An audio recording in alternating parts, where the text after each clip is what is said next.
Hi, I'm Dr. Adam Harcourt, and today we're going to be overviewing the concussion prevention program that we do here at Harcourt Brain Center.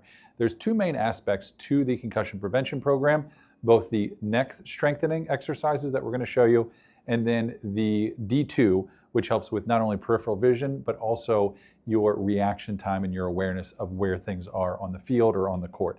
So let's go take a look at the neck strengthening first, and then we'll look at the D2. So there's about 6 different exercises that we're going to be using with the iron neck. And all of the exercises are made to move the neck in every different normal direction that you would have for like football. So for example, traditional neck strengthening exercises, you might go left and right, but think about a wide receiver. They're running out and they're trying to catch the ball. There's no real exercise for this type of activity. So if they get hit, they're more likely to be injured. So one of the exercises, go ahead and stop for me, is the diagonal. So this is where you're going to back up and you're just going to turn your head to the side and you're going to go all the way up and all the way down, okay? There you go. So all the way up, all the way down. So what that's doing is it's strengthening the neck muscles in this normal position you would get when you're trying to catch the ball or you're looking back or something like that. And at the same time, we're going to do what's called a figure 8, where you move your head all the way around this way to make sure that your neck is strong in every different position. The reason for that, let's try this. Let's do the figure 8. So you use your nose and make a figure 8. Okay.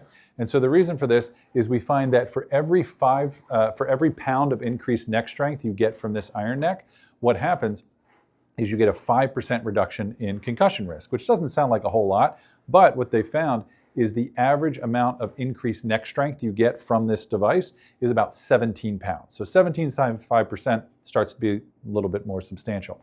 And so all you have to do is this exercise, and then we have a few more. So like the turtle, for example. So you're gonna go back all the way as far as you can, and then you're gonna do the same thing the other direction after 5 reps.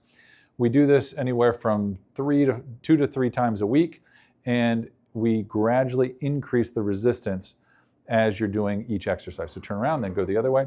And this is gonna work not only the deep flexors, but the deep extensors. And the whole point of this is obviously we don't wanna get hit, but if you do get hit, what happens, and the reason that you get a concussion is not because the cortex gets hit up here.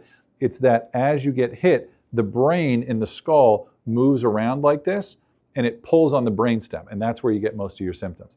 And so what this is doing is it's strengthening the neck, so now when the player gets hit and they're not expecting it, most of that shock is absorbed by the neck, so there's not that whipping of the brain to create that tension on the brainstem. The stronger that the neck is, the less likely you are to have a concussion.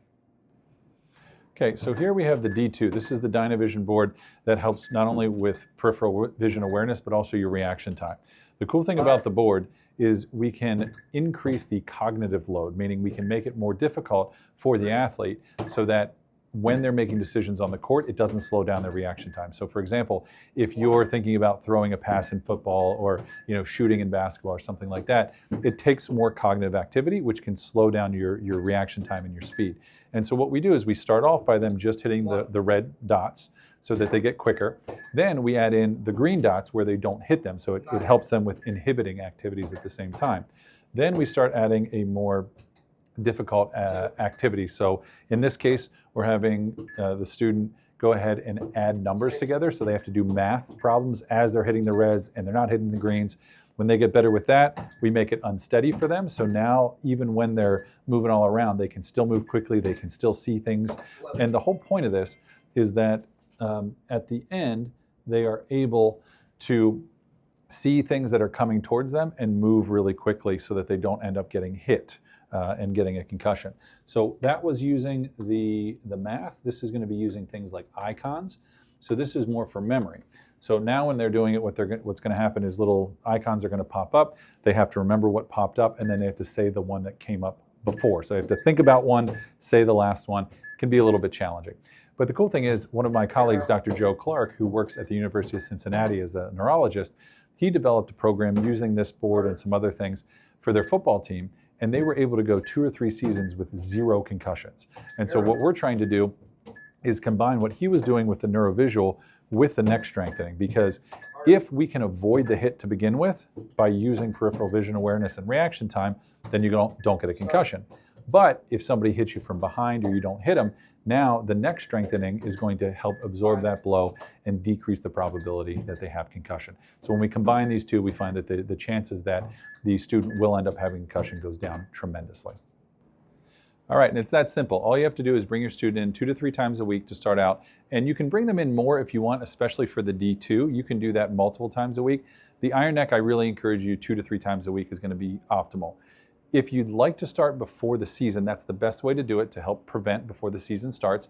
I would recommend starting anywhere from 3 to 4 weeks at least before the season starts. And then once the season starts, you can come in as often as you're able to, right? As you saw, the student that was doing the D2 before, pretty advanced. I don't expect the students to be there right away, but that is somewhere that you can get to as you advance with the program. So if you want more information, please reach out. Again, this is a completely complimentary program that we're offering to the community to help prevent kids from having these concussions that can cause long-term effects. If you have any questions for us, please reach out. We look forward to meeting you soon.